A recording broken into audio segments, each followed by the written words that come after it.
ಆನ್ಲೈನ್ನಲ್ಲಿ ವಿಷಕಾರಿ ದತ್ತೂರಿ ಮಾರಾಟಕ್ಕೆ ಎಫ್ಡಿಎ ನಿಷೇಧವನ್ನ ಹೇರಿದೆ.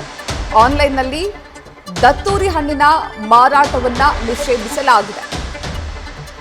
ದತ್ತೂರಿ ಹಣ್ಣು ಅಥವಾ ದತ್ತೂರಿ ಹಣ್ಣಿನ ಬೀಜಗಳ ಮಾರಾಟವನ್ನ ಪತ್ತೆ ಹಚ್ಚಿದ್ದು ಇದು ಆರೋಗ್ಯಕ್ಕೆ ತೀವ್ರ ವಿಷಕಾರಿ ಎನ್ನುವಂತಹ ಹಿನ್ನೆಲೆಯಲ್ಲಿ ಎಫ್ಡಿಎ ಅಪಾಯಕಾರಿ ಉತ್ಪನ್ನ ಮಾರಾಟದ ಬಗ್ಗೆ ಗಂಭೀರವಾದ ಕ್ರಮವನ್ನು ತೆಗೆದುಕೊಂಡಿದೆ.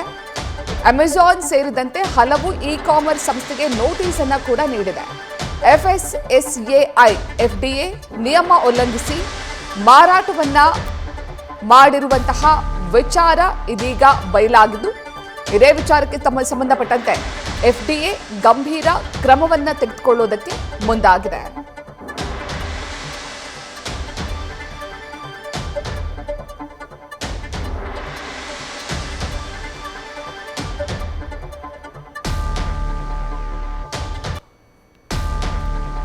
ದತ್ತೂರಿ ಹಣ್ಣನ್ನ ಅಥವಾ ದತ್ತೂರಿ ಹಣ್ಣಿನ ಬೀಜವನ್ನ ಆನ್ಲೈನ್ನಲ್ಲಿ ಮಾರಾಟ ಮಾಡೋದಕ್ಕೆ ಇದೀಗ ಎಫ್ಡಿಎ ನಿಷೇಧಾಜ್ಞೆಯನ್ನ ಜಾರಿಗೊಳಿಸಿದೆ.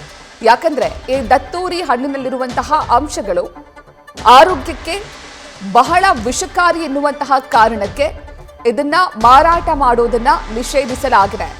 ಇ-ಕಾಮರ್ಸ್ ಪ್ಲಾಟ್ಫಾರ್ಮ್ಗಳಲ್ಲಿ ಈ ದತ್ತೂರಿ ಹಣ್ಣನ್ನ ಮಾರಾಟ ಮಾಡ್ತಿರುವಂತಹ ವಿಚಾರ ಬೆಳಕಿಗೆ ಬಂದ ನಂತರ ಎಫ್ಡಿಎ ಇದೀಗ ಈ ಗಂಭೀರ ಕ್ರಮಕ್ಕೆ ಮುಂದಾಗಿದೆ. ಇದನ್ನ ಮಾರಾಟ ಮಾಡುವಂತಿಲ್ಲ ಎನ್ನುವಂತಹ ನಿಯಮ ಇದ್ರೂ ಕೂಡ FSSAI ಹಾಗೂ ಎಫ್ಡಿಎ ನಿಯಮ ಇದ್ರೂ ಕೂಡ ಇ-ಕಾಮರ್ಸ್ ಪ್ಲಾಟ್ಫಾರ್ಮ್ಗಳಲ್ಲಿ ಈ ಹಣ್ಣನ್ನ ಮಾರಾಟ ಮಾಡೋದು ಬಯಲಾದ ನಂತರ ಬೆಳಕಿಗೆ ಬಂದ ನಂತರ ಇದೀಗ ಎಫ್ಡಿಎ ದತ್ತೂರಿ ಹಣ್ಣಿನ ಮಾರಾಟಕ್ಕೆ ಆನ್ಲೈನ್ ಮಾರಾಟಕ್ಕೆ ನಿಷೇಧವನ್ನ ಹೇರಿದೆ.